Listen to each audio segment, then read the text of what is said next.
So ways I had done this before in the past was obviously just a regular miter. This has no special joinery. It's just a 45 cut on my table saw.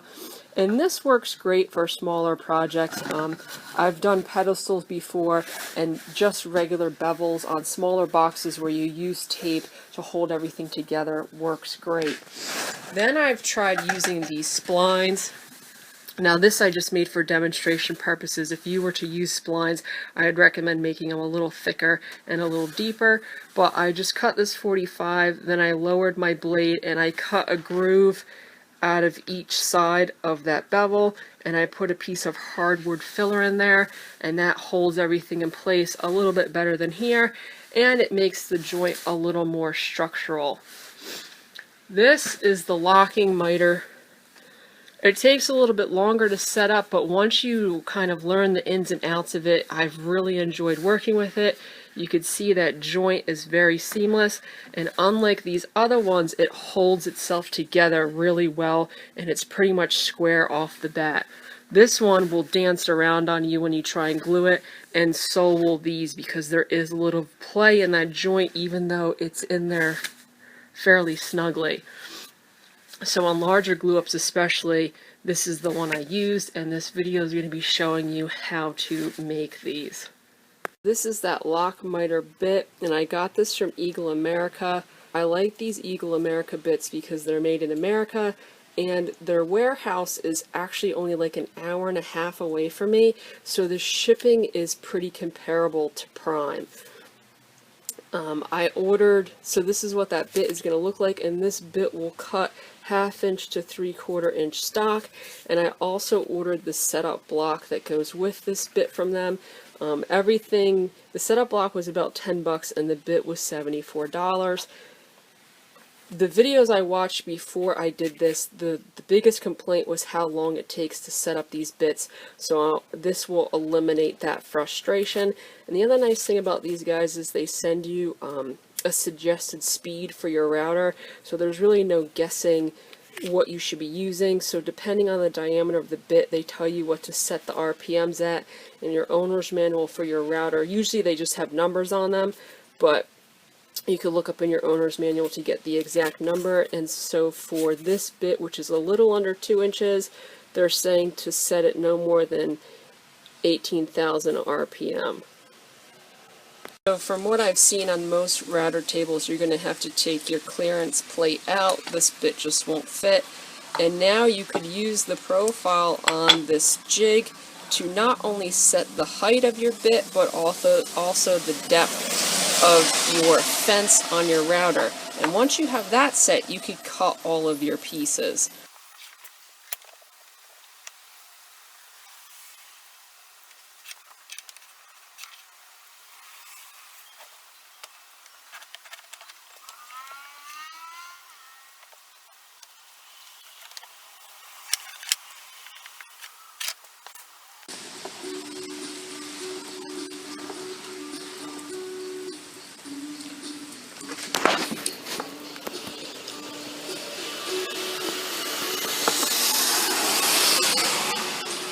So this profile jig makes this so easy.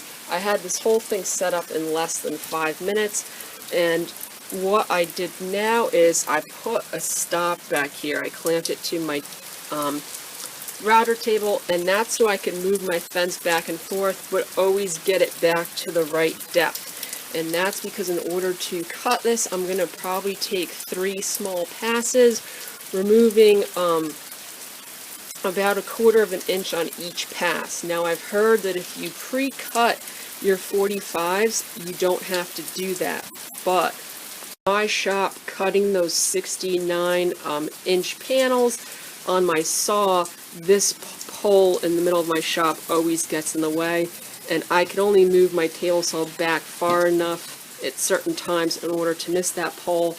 So it's just easier for me on these longer pieces to not even bother with the 45s. I'll probably try it on my 2 smaller pieces just to see how much faster it goes, but moving this for this one panel a couple times should not be a huge struggle.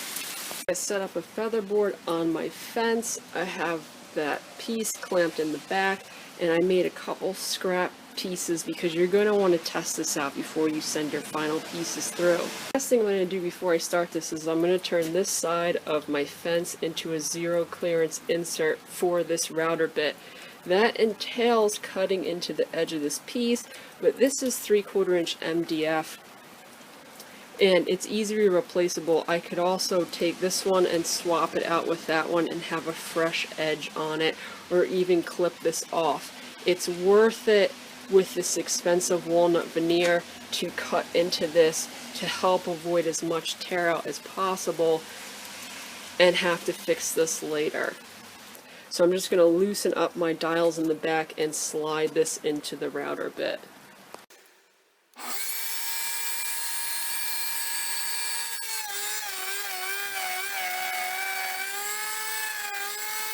So with that zero clearance in there, I'm going to move my fence up, and like I said, I'm going to probably cut it in 3 different passes, about 1/4 inch, and send my scrap through. And if you're unfamiliar with this, you're going to send one piece through horizontally on your router, and then the other piece you're going to send through vertically.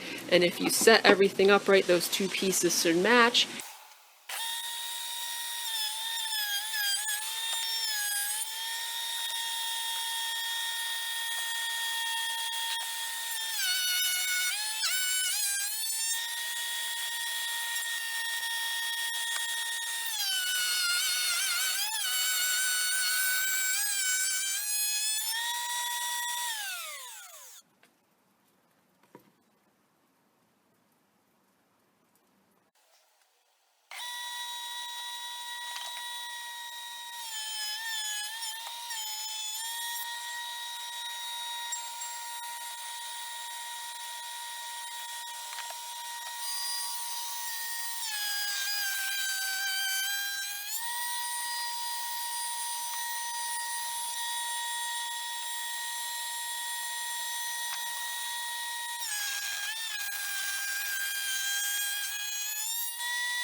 This took me less than 5 minutes to set up, and even with moving this fence back and forth does not take a long time at all.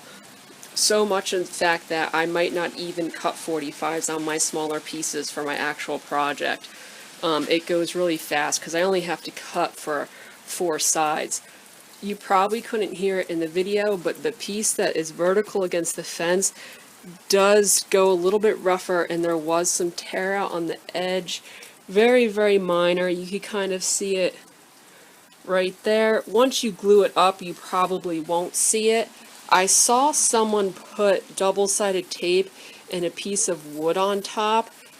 I might try doing that for the vertical pieces just to be on the safe side, but for the horizontal pieces that slide, it went really well. So these are my pieces I'm about to cut, and I'm just going to follow the same process. They're obviously bigger, so I'll most likely have to set out some sort of feeder on the one side. The last point I'm going to make before I just show you how I'm going to cut all these is this plywood came with one side figured and one side more flat sawn walnut.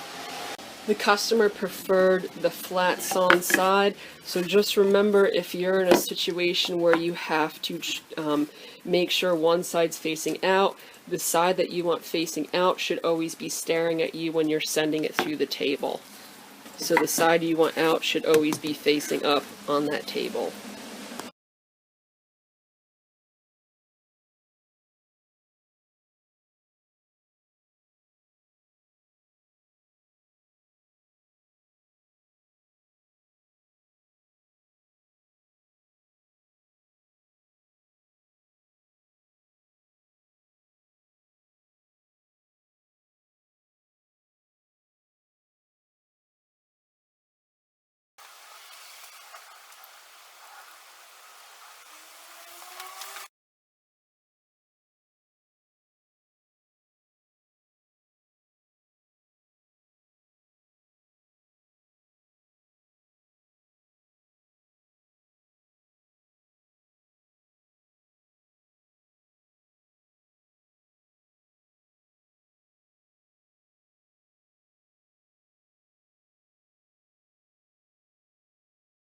there are my cuts for my top panels.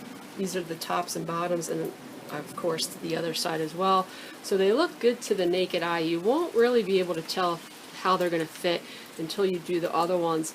But the nice thing is, since this router setup is always going to stay the same, once I cut my verticals, if they don't really fit, I could always just run these through again. So I decided to cut 45s on my two short side panels, mostly for comparison's sake. Honestly, moving that fence, especially if you have the stop, is not that big of a deal.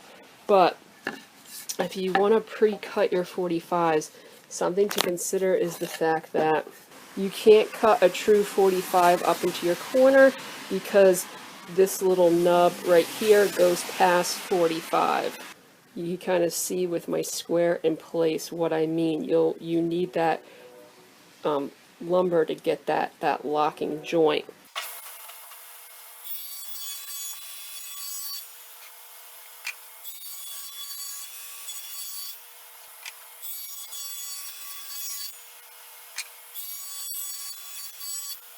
So I'm going to be cutting my verticals now, and I was going to put a piece of wood here to help with tear out, but I actually don't have the double-sided tape needed for that on me, so I'm going to avoid that.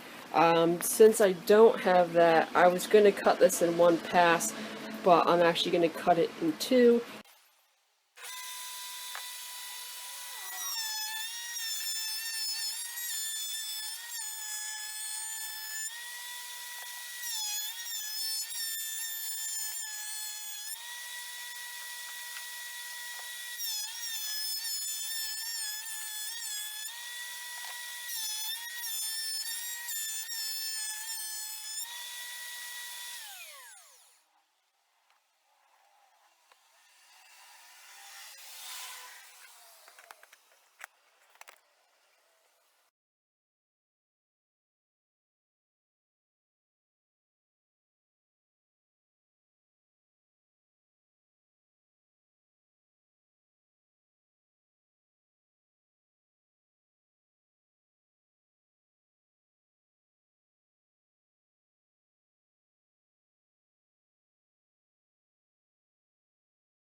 How nicely that all lines up. And this is the back side of my piece, so I already have a rabbet there for my backer, and the same thing on the other side.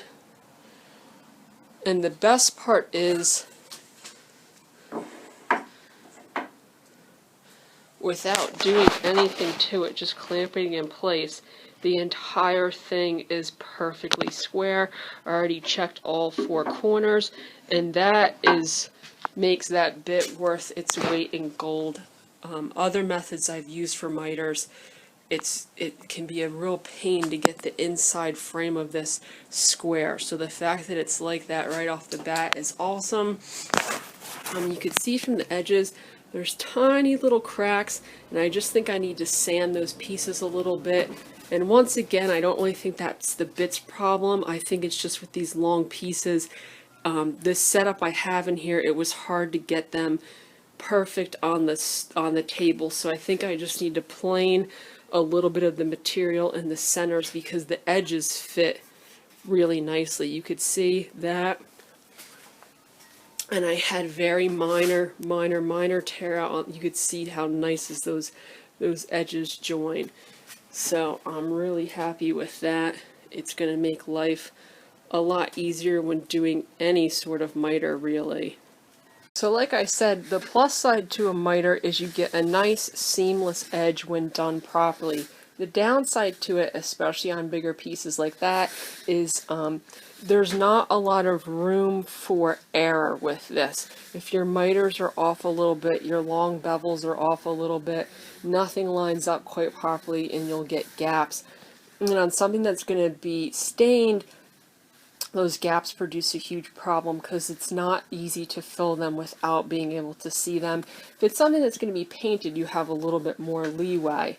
So I have this mocked up and it's working pretty well. There's very small hairline gaps in my corners, and I just think that's because even though I have these straps which worked great, I would probably need at least 2 more of them in order to really close that gap. So I'm going to have to put some Cauls on the edges of this for final glue up, and I want to do it now so that I could, because the inside's going to have a lot of shelving and compartments, and I want to dado those in place. I don't know if you could see it on the camera, but since this is such a long span, that plywood is slightly dipping. So by dadoing those pieces in place, it will make this whole piece much stronger. So I know there's a couple ways you could go about putting these Cauls on the edge. You can clamp them on either side, but that's going to be kind of a hassle for me because I don't know if I have enough clamps to do that, and because this piece is already so big, you're going to have clamps sticking out all over the place. The other way I know you can do this is by gluing Cauls on the surfaces, which is what I'm going to try. But before I do that and potentially ruin my veneer, because I've never done it before, I'm going to make some Cauls for that scrap I originally did, put them in place, and see how easy it is to break them off. So I have my 3 pieces. Now one of these is a regular miter, the other has a spline, and the other has a lock miter, but that should not affect trying out taking off the Cauls. The structural integrity of the joint should not affect that. So in order to make the Cauls, I just cut, I had some scrap left over from my project, and I cut 45s on them. From what I've seen, it's a lot of people use MDF for this because the MDF breaks off in chips. I don't have any MDF, but plywood sounds like a good second choice, or even some sort of softwood. I would not be putting maple on here, and you're just going to glue them angled side out. So I'm going to be using regular school Elmer's glue, Tight Bond 2. I do not recommend using Tight Bond 3 just because it's ridiculously strong and already hard to sand off. And then lastly, I'm going to try a hot glue gun. I've also been reading that some people put newspaper in between the joints, and I guess the theory behind that is if you glue newspaper to the surface and then your Cauls to the newspaper, the Cauls will pop off the newspaper, and then all you have left to do is clean up that surface. Now, another person I saw online recommended hide glue because it's extremely water soluble. I don't have hide glue and I'm not going to order it, but if you're looking to do this, that could also be an option as well. So on one side of each joint I'm going to use newspaper, and on the other side I'm going to use nothing. I'll let all this stuff set up, clamp them together to make sure that I'll actually glue the joints, clamp them together to make sure that each glue can hold the pressure of a clamp, and then I'll probably let them set up overnight and see if I could pop those Cauls off in the morning.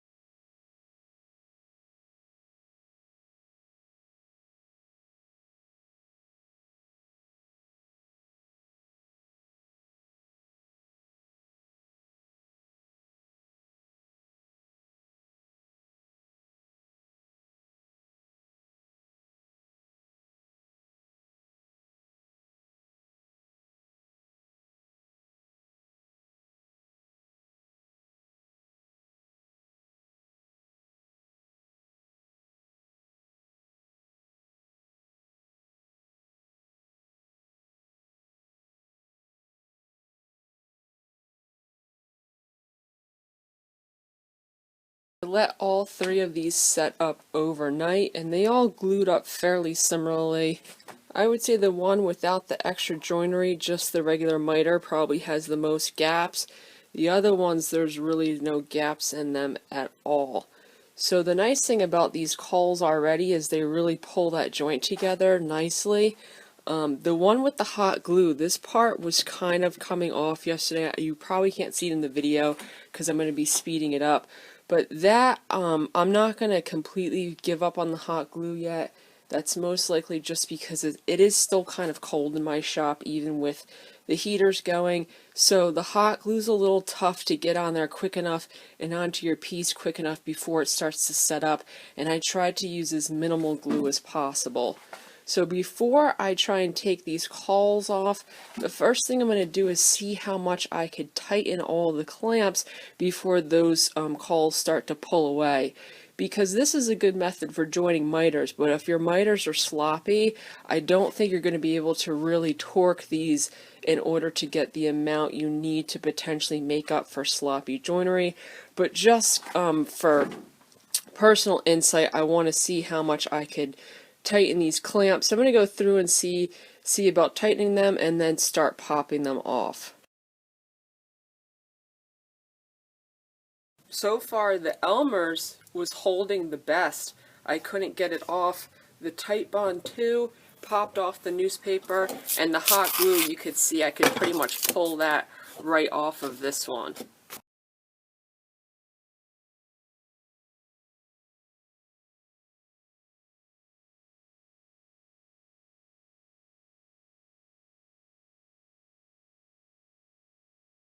So these are the three, the Elmer's, Titebond 2, and the hot glue. So on the new non-newspaper side of the Titebond 2, it did actually peel up a little bit of my veneer.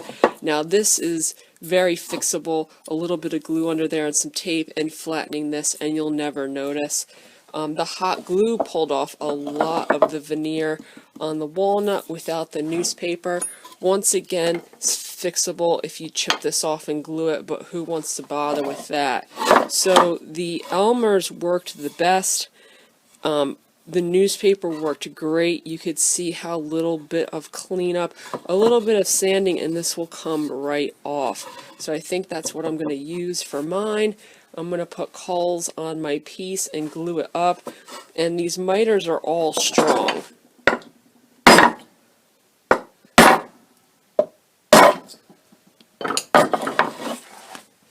So that is not going to be an issue. So that's what I'm going to do today. I'm going to be putting Cauls on all of my corners and clamping it so I could take my inside measurements for my shelving. I'm gluing the block miters together on this is not going to be part of this video because I probably will not be gluing this together for at least a couple more days. But if you want to see how I finish up this project, I will be posting the video of this build on my YouTube starting next weekend.